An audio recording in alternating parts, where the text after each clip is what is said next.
News dump.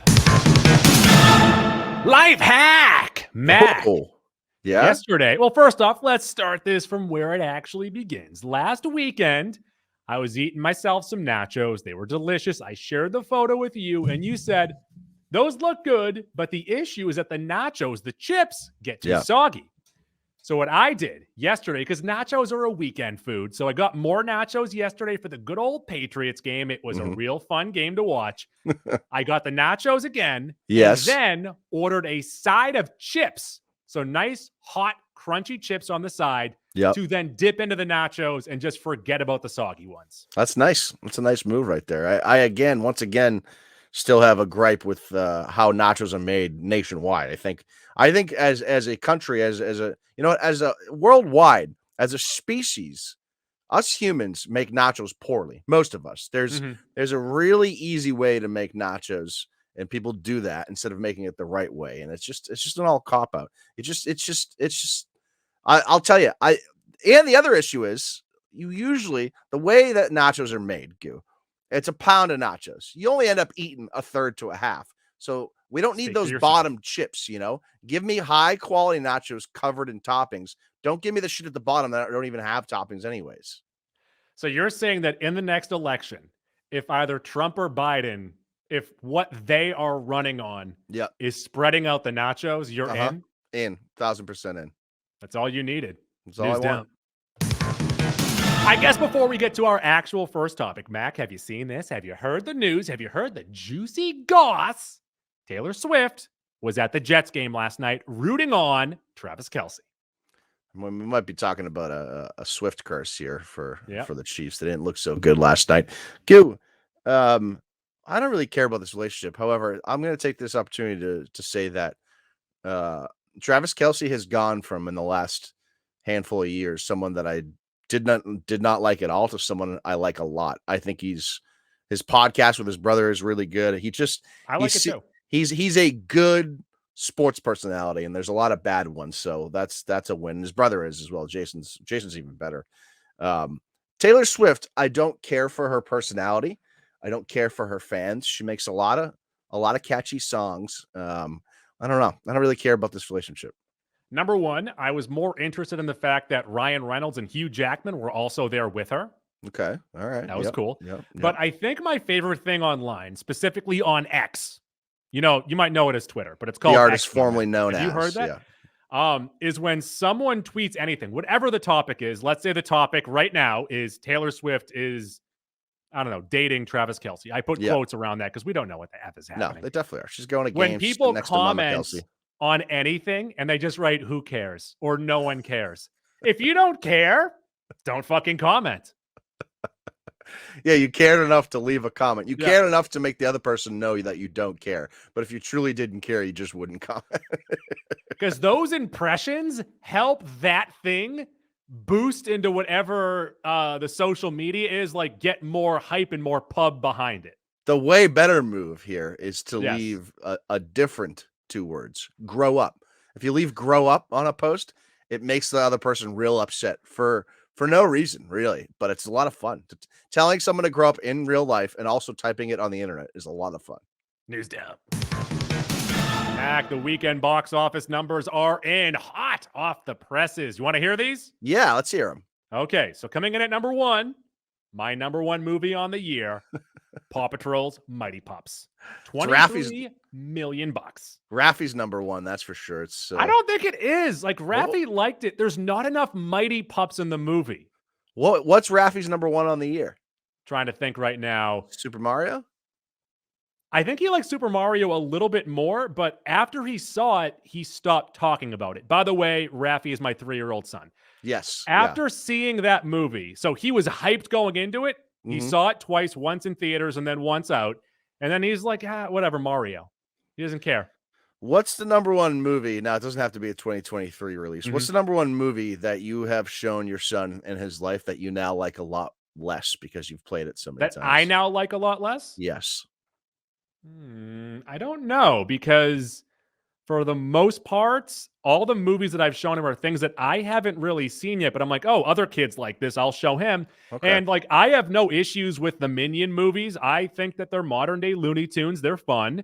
And then also the Hotel Transylvania movies, they're goofy as shit, but hey, what are you going to do? He likes them. So all right. I guess you haven't really experienced that yet. I feel like when Frozen was out, there was a lot of parents that were real sick of Frozen after about 6 months. He didn't like Frozen. Yeah, but it wasn't the time and place. Has he seen Moana? He has. He loves Moana. Everyone loves Moana. And you know what? I do too. I love Moana. Yeah. Moana's great. I've got nothing bad to say about Moana. It's time you knew. Yeah. Also, coming in at number 2 in the box office, Mac, is Socks. 18 million. Yeah, Socks. Saw 10. Making a lot of money. Well, that's not a lot of money. Making money and getting really good reviews. What is the budget? You should have looked this up, idea. Actually. No clue. The Creator at 14 million. By the way, Saw, I believe, has the highest ratings out of any of the prior Saw movies. And I forget who brought this up. This was a good point brought up by some person on the internet, the World Wide Web. I probably commented, no one cares. They said, hey, listen, I really liked Saw 10, and it may very well be the second best movie in the Saw franchise behind the original. But his point, and it's a great one, or hers, or they, I don't remember which type of person it was. They said, what did critics see in this movie that were separate from the other movies? Because it's essentially the same recipe, same gore. Like, why now are critics coming around on Saw? Also, this one lacks Chris Rock. Yes, that's the main gripe of the biggest criticism I've seen out of everyone is no Chris Rock. Like I just mentioned, The Creator's at 14 million, and then finally The Nun 2. 4.7 at 4. The Creator is probably something I'm going to get to in theaters in the next week or two. I've heard mixed reviews on it, Goo. This seems like something, because sci-fi movies don't do great in theaters. This might be, and I haven't seen it yet, so I don't know, might be one of those cult classics that never quite picks up the steam that it should. I often feel like with sci-fi films, the concept is really, really good, and sometimes often the execution falters, or it gets too confusing, or you get bared down in something that's not worth getting into. It seems like The Creator is dealing with a little bit of that. Great concepts, execution not so much. News Dab. Argylle, we got a trailer for the new movie from the twisted mind of Matthew Vaughn.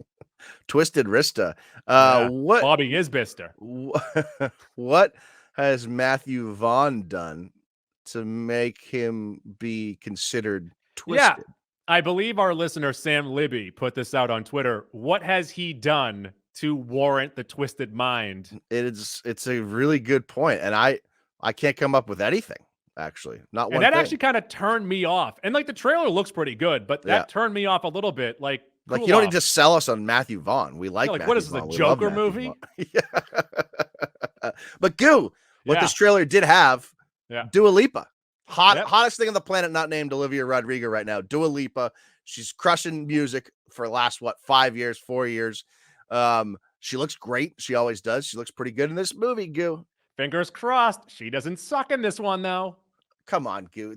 The Barbie criticism, in Barbie. It's such a stupid criticism because it wasn't even a role. Barbie. One line.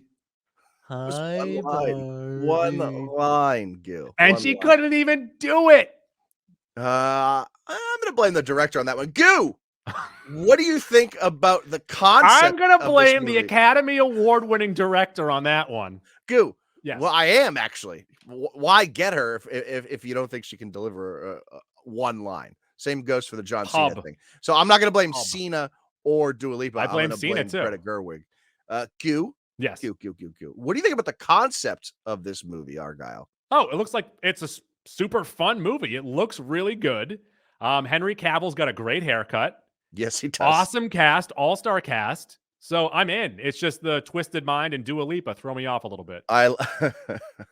I like the idea that now I'm sure this is what my mind immediately went to. The Will Ferrell movie Stranger Than Fiction. I like the idea and the concept. These types of movies, I'm sure there's several I'm not thinking of at the moment, where in real life, someone is writing or creating something, and it's also being manifested in that same life. Did that happen in the Bewitched movie too? It might be. Yeah, that might be another one. The classic I like the idea of playing with that. It's an interesting concept. News dump. Also, great action. Matthew Vaughn does action very, very well with like that pull in, pull out camera stuff. I like that. Real twisted. I had the wrong thing at the bottom of the screen. Excuse me, YouTube. But also smash that subscribe button. Ring the bell. Give us a like. Yeah. Get into your settings, and after you subscribe, set it so that when we post something, it pops up as these guys. They're here. These guys are doing stuff. Yeah, I've seen a Watch Mojo video. I know all the lingo. Got a teaser for the curse, Mac. Tell me all about it. This is interesting. This is starring Nathan Fielder, of course, from Nathan for You, and I forget the name of his HBO show. And Emma Stone as well. Oh. And this is a Showtime show coming to Showtime on November 10th. I'm pretty intrigued. I'm sure they're not going to ask Nathan Fielder to do something completely different than what we're known him as. Like, I also think there's a lot of people that don't understand that Nathan Fielder is always acting. His whole thing is that he's playing a character all the time. Just like me. Yep. So I think he's fully capable of doing whatever they want in this show. I'm pretty intrigued by this because I find him incredibly funny. And of course, Emma Stone is very talented. News down. Rumors say that production on the MCU's X-Men movie has begun. I think this has been confirmed, Goo. I don't even think it's a rumor. Well, you know what? I'm wrong. Production's begun. They're currently searching for the writer or writers for this movie. And this is good because we're back in action, back in motion here. The cogs are spinning, the gears are moving. This seems like, now you brought up a good point. I think when I shared this, it seems like this is going to time up well with the release of Deadpool 3. Yes. Yeah, Deadpool 3 seems like that is going to be, put that change away. Get out of here. That is going to be the end point of all of these Fox movies. And like, here we go. This is the future. It is MCU time. Yeah, it'll be one last hurrah for a lot of joke characters and some real ones. And then that'll be a way for them to take all this stuff that was previously owned by Fox and launch it into the MCU. And obviously, we already know Jackman's in that movie. I'll say, having said that, I wouldn't be surprised if Jackman was in Secret Wars. The way I think about this is, of course, he wants to work with Ryan Reynolds in Deadpool 3, and he's going to go to Jets games together. I don't think he's going to come back for just one movie. It doesn't make a lot of sense to me. It does, though, because it's a movie. It's like an Elseworld movie from the Wolverine that he's done. And it's a movie that they've kind of teased for almost a decade. Yeah, again, he gave it a proper goodbye. So I don't think he would just come back for one more movie, although he has said that would be the one he would. It just, exactly. I feel like once you're back, you might as well do 2 or 3 other things. Well, I would say yes to this one, and then I would hold out a little bit and be like, "Oi, Kevin Feige, you want me to do what?" That was a spot on Hugh Jackman. You probably thought that he was here, that we got the guest Hugh Jackman to be on the podcast. Crikey. You call out a beer? Shrimp on the barbie. That was one of Andy Samberg's best impressions on SNL. Hugh Jackman? Hugh Jackman. It wasn't good, by the way. It was probably worse than mine, actually. I don't think Andy Samberg does good impressions, and that's the whole point. Yep, that is the point of it. But yeah, I would say to him, "Oh, you need a face to put on your Avengers movie? Yeah, give me all of your money. I'll do it. Don't get me wrong, but give me all of your money." Andy Samberg's Mark Wahlberg is terrible, but also perfect. That one wasn't terrible though. That wasn't good for Wahlberg at the time, but Wahlberg has morphed into what Samberg did. Also weird that Wahlberg went on SNL and said, "I'm going to punch you in your big nose." News dump. We got a stat correction, Mac. Couple news dumps ago, we said that the Marvels would be the price of it would be the price of $130 million on their budget, when in fact we were completely off on that. It is more than double that, $275 million. Where'd you get that news? Throw that source out the window. Where did I get that news of the new one? No, of the 130. It might have been on Culture Crave. Fucking Christ. Toss that out the window. No, Culture Crave is great. Don't you dare. Go and check them out at Culture Crave. That's off by more than half. Yeah. No, it's a huge difference. That's a massive difference. I also saw the other day that now we might this could be because there was false information out there. But didn't we talk about this movie being just over 90 minutes? I think it's an hour 45, right? I think it's so. Do you think I'm connecting dots here? Give me a second. Don't interrupt me.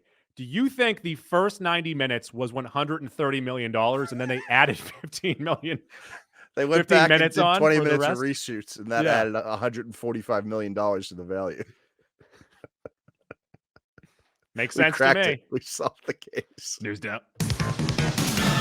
Oh boy, we've got some DC holdovers going from the DCEU to James Gunn's DC, and he has confirmed that John Cena, Voila Davis, Zolo Mariduana, and the guy who plays Vigilante will be in his new DC. Again, as good as Viola Davis is in everything, she's terrible as Amanda Waller. I really don't want her back as Amanda Waller, but it looks like I've lost that argument. Zolo Mariduena was awesome in Blue Beetle. I liked him, yeah. And of course, Cena and the dude that plays Vigilante are more than welcome back. So I'm okay with all four of these. Shout out to our fellow WBZ podcast, another film pop culture podcast, The Hub on Hollywood, who has been pushing for Zolo to be the next Zorro. Okay, I could see that. My pushback would be, I don't want another Zorro movie. We're going to get another Zorro movie, unless, what if he's the new voice of Puss in Boots? Now, I will take another Zorro movie as long as we get Catherine Zeta-Jones back. Catherine Zeta-Jones. Ducks beneath the lasers. Also, he's already started writing Peacemaker Season 2. Seems like he should have had it written by now. Peacemaker came out like a year and a half ago. He wasn't allowed to. They've been came out like strike. A year and a half ago. They've been on strike. The strike's been at least 18 years. Not that long. The strike's been happening for as long as this podcast Although has been happening. It does sort of make sense that he waited knowing that he was going to get brought on in that role. Yeah, he's probably been writing it and he just couldn't say. Well, he's probably wanting to incorporate new things into it now that he probably was limited by before. News down. Mac, remember that little story there that the Barney movie is going to be twisted and spooky? Yeah, from the twisted mind of Matthew Vaughn. Right. So Mattel CEO Enon Kreitz, sorry about the pronunciation, but he said the upcoming Barney film starring Daniel Kaluuya, or is it Kaluuya? Kaluuya. British, right? Kaluuya will be a fresh take, but won't be an odd film. It's very odd that he would say it that way. That is what Daniel Kaluuya said a couple months ago. Do you think what happened here was, and this is a classic thing of a director has a vision and the studio gets in the way. Do you think that they have a cut of the film or a script of the film that is bizarre? And honestly, something I would like to see. Once it was said and it marinated, I want to see a weird take on it. Do you think Mattel CEO was like, we can't do Weird Barney because then how are we going to sell that to kids? Do you think that they showed it to a test audience and all the kids just started crying because Barney was doing murders? No, because Barney was anatomically correct and he just had a hog hanging off the front of him. I'm not going to lie, and I could be wrong. I don't think dino dicks were that big. Well, relative, of course. I mean, if you're fucking 40 feet tall, I'm sure a foot-long cock isn't going to look that. Although having said that, I believe turtles are relatives, and turtles have cocks that are half their body. Well, could you imagine how big a T-Rex's cock is? Although based cock talk, I feel like based on the arm size of T-Rex, they would have a small cock. Or they would need one big enough to reach their arms. Oh, shit. I didn't even think about that. Wow. So have we been seeing, I've got a whole thing now with Jurassic Park. Did they not show us Jurassic cocks? We should have seen cocks at some point. Well done. Do they go inside them?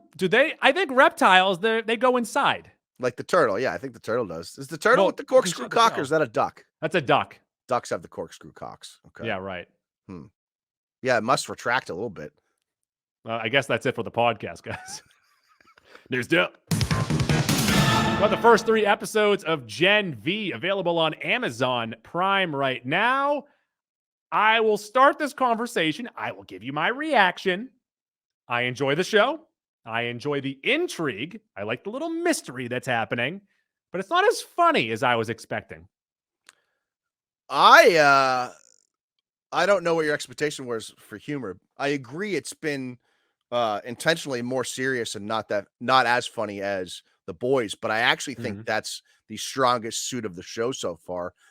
What I really like and what this is turning into, this sort of world building in the Boys universe, is that's like the A tier, right? The Boys, and you're dealing with more of public and persona, and this is more behind the scenes stuff, and it's not as pretty, and it's very real, and dealing with younger hero types or younger people with powers that, and we have to remember now, the general public now knows that the V was this is the fallout from what happened in yes, season 1. Yeah, so it's actually like pretty substantial that all of these young people now have to deal with the reality that their parents gave them compound V, and that's why the way they are. So you're dealing with a character in particular, and I was thinking about this over the last couple of days. What's the main character's name? Marie? Yes, Marie Moreau. Bloody Marie's Marie. roommate there, the shrinker girl, Ant-Woman. That's a pretty fucked up power. In fact, I would say that's an ability that's not good. I wouldn't want that. Like, she has to. Well, I mean, both of the main characters, very serious people issue of cutting yourself or binging, and that's how they're playing with their powers. Yeah. And that's why I think it's purposefully devoid of humor, because this is pretty fucking serious stuff. And it's something you never really thought about when we were watching the 3 seasons of The Boys. Hey, what if I have an ability that's kind of fucked up and actually isn't really helping me? I prefer to not have the ability. And that's what we're dealing with, especially with these 2 characters. And then there's a couple other interesting characters in here. But it's a downside, or a dark side, I should say, of this compound V thing. And I have loved the first 3 episodes so far. I sort of even hope that it doesn't cross over so much with The Boys. I know we've already gotten a couple characters we've seen before. I like that it's operating on its own thing in the same world, but separately from that storyline. I've only laughed once, though. That's all I'm saying. Yeah, but my point is, I think they're doing such a good job with the serious subject matter that we don't need the laughs. Guys, tweet at us right now. Do you want to laugh? News dump. We have 1 episode left of Ahsoka. I've enjoyed it. Yeah, well, I was a little Mac. Yeah, I think we know what my issue is, and I'm going to let you speak mostly during the podcast. Yeah, you don't have the buildup. I have no attachment to any of these characters. Yeah, so I mean, it's a good perspective to have, though. So would you say that this show hasn't done a good enough job building up any of the characters to people that didn't see the animated stuff?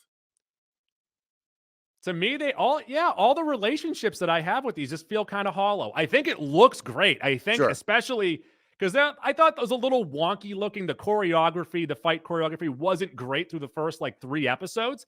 But since then, everything in the show has been like theater quality stuff. I would actually say that I think this show, even though it's called Ahsoka, I thought this show has done a great job building Balin's skull, and to that point, Shin Hati a little bit. It's one of the best villains we've ever gotten, I feel like. I think he's great. I don't think the show is bad. I think but my point is, Balin's not in the animated stuff. No, I'm aware of that, but I think they've done that at least. But obviously, 60 to 70% of the show is you with the rebels.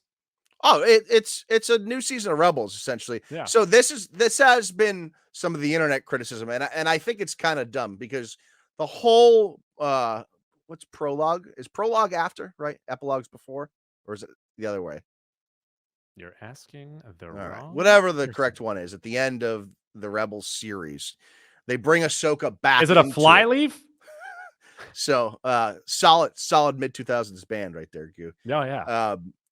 The whole thing was that the story in Rebels was a to be continued, and most of the to be continued was like, oh shit, we have to get Ahsoka involved in this, and that's how we can bring this to an end. And that's exactly what this season of television has done. Now, I I fully recognize that like your perspective that you're not getting as much out of it as someone like me who has watched the animated stuff.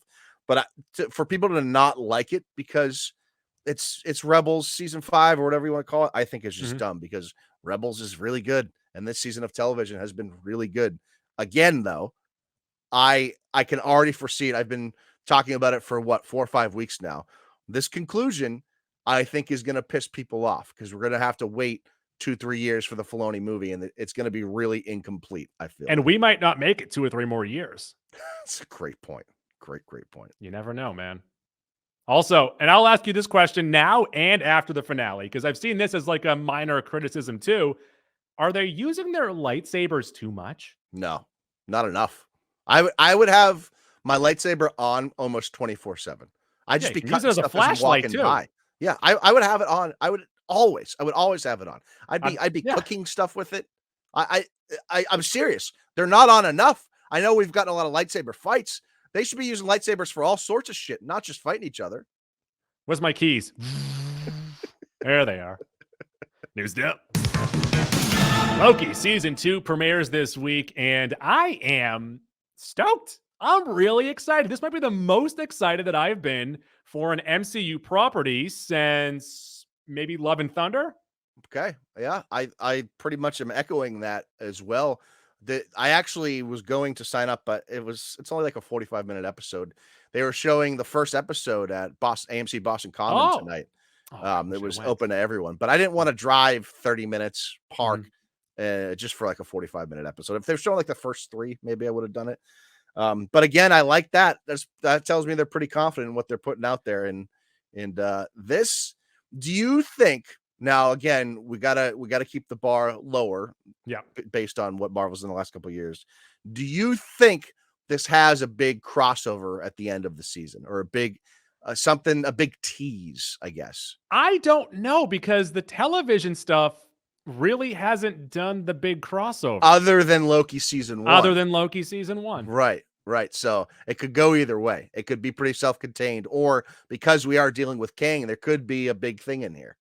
Also, did you know this? And I just found this out, that Disney Plus in October is going to $140 a year. That is double. I still have the original price from that bundle, and I'm really hoping that doesn't change. I think it is, because it went from 70 to 70, then to 80 to 80. And now they're just going to combine those numbers and make one big number. So when it changed last time, though, mine didn't change. That's why I'm holding out hope. It was only a difference of $10, though. This is a large difference. I've been still paying, I think, $6.99 a month or $7.99 a month for all 3, ESPN Plus, Disney Plus, and I don't even remember what the third one was. I might have to look into only subscribing when all the shows are available at the end. That's a lot of money for Disney Plus. Yeah, it's really not. Well, that's for you because you're a fucking Scrooge MacDuck. $100 a year for premium Marvel and Star Wars content. Come on. Premium sometimes. The Star Wars content. Oh, you're right, Mac. What If is coming out soon. The Star Wars shows have been, and I didn't even watch Andor, according to most, higher quality than the movies. So I don't think you can argue the Star Wars stuff. The Marvel How could I miss Obi-Wan every week or Book of Boba Fett? Your logic is flawed. News Fuck dump. you, dickhead. Crossover grid! Let's quickly bang this out. Let's do crossover grid. Let's do television this time. All right. Okay. All right. All right. So crossover grid is a 3x3 square. So 9 squares going across the top. And you need to, line up whatever the category is with the actor. A property one time. Yes. So we have going across. Let's do television. Genre, comedy. Network, Fox Network. And then the show had to be on the air for more than 3 seasons. That's the 3 across the top? Across the top. Is comedy, Fox, and 3 seasons? 3 seasons. Okay. All right. Then going down the side, we have Kelsey Grammer, Rob Lowe, and Jane Lynch. Comedy, Fox, 3 seasons. Fox, Jane Lynch, I think, is Glee. Glee is correct for that. And then Rob Lowe is The Grinder, right? That was on Fox, wasn't it? I don't know. I'm not sure. I think it is. Let me do 3 seasons Parks and Rec. Yep. For Rob Lowe. 3 seasons for Kelsey Grammer is Frasier. Oh, Frasier or Cheers. It doesn't really matter. Well, save Frasier. One's a comedy, one's not. Yeah, I did Cheers for comedy. No, they're both comedy. Fuck you. That's a bad joke. I hate you. The Fox show that he did with Patricia Heaton, Back to You. Okay. Wow. Well, that's a nice poll right there. I'm trying to think about Jane Lynch shows other than Glee. Glee's the only one I got. Rob Lowe. Oh, we should have done Rob Lowe comedy Parks and Rec because then we could have done the West Wing. I thought you just did that. I did it for 3 seasons. Oh, that's a mistake on your part. Yeah. But the Jane Lynch is going to do us in either way. No, Jane Lynch. No, Jane Lynch. We can do comedy is what is that show with Adam Scott? I'm blanking. With the pink ties. It's the Showtime show. The waiters. They're waiters. Yes. Yes. I love the show too. Party Down. Party Down. Thank you. Party Down. And then Rob Lowe comedy. I blew this one. Yeah, I think that might have been. There's got to be. That might be where I fucked it up. Right? I fucked it up right there. One, but we just don't know it though. I should have thought this one out. That's on me. What's the Jane Lynch comedy? Jane Lynch. So the Jane Lynch comedy is Party Down. Oh, 3 seasons. We need 3 seasons Glee, but then we need a. I wanted to use that more than 3 seasons. The Marvelous Miss Maisel. Jane Lynch. Yeah. Okay. You used Glee for Fox, right? I did. Yeah. All right. I haven't seen Marvelous Miss Maisel. Okay, I'm gonna put The Grinder in here for. That is the Rob Lowe lawyer movie, right? Lawyer show. I have no idea. It said it didn't work. I'm not as good at television. Crossover Grid is bogus. The Grinder is definitely the answer. Did they spell it like the app? Maybe. I tried both. It didn't work. No, I was gonna make a bad joke. Either we fucked it up or Crossover Grid fucked it up. Either way, we got this one going across. It should be Rob Lowe comedy, Parks and Rec. We messed up with the thing right there. Sure. Then The Grinder, and then West Wing. So we fucking nailed it. Crossover Grid. Go. I have not seen one episode of The West Wing either. Neither have I. Oh, but you knew that he was in it. I knew Good that. For you. Good for you. News dump. Yeah. You think I'm watching Back to You starring Kelsey Grammer? Your television, I'm telling you, your television knowledge is like twofold mine. You're just above and beyond TV. You know me. I used to just sit in my tub and drink Zambuca and watch Frasier. That was my night. That's a Zambuca. When's the last time you had a shot of Zambuca? Oh, it was definitely in high school. It was one of those things where like it might have been. We have no alcohol. Oh, my parents have this. I might have been post high school, but pre-college. That might have been that summer before college and after high school that I had Zambuca. Because you know what it is. Once you have Zambuca once, you're like, I'm literally never gonna drink this again. I can't have anything else now. All right, that'll do it for this dump. Check us out at the end of the week for Ahsoka, the full season recap. Also, if you have not done so yet, we have an award-winning podcast waiting for you from last Friday called Italian Stuff. So join us at the end of the week. Now it's time for girls jumping on trampolines.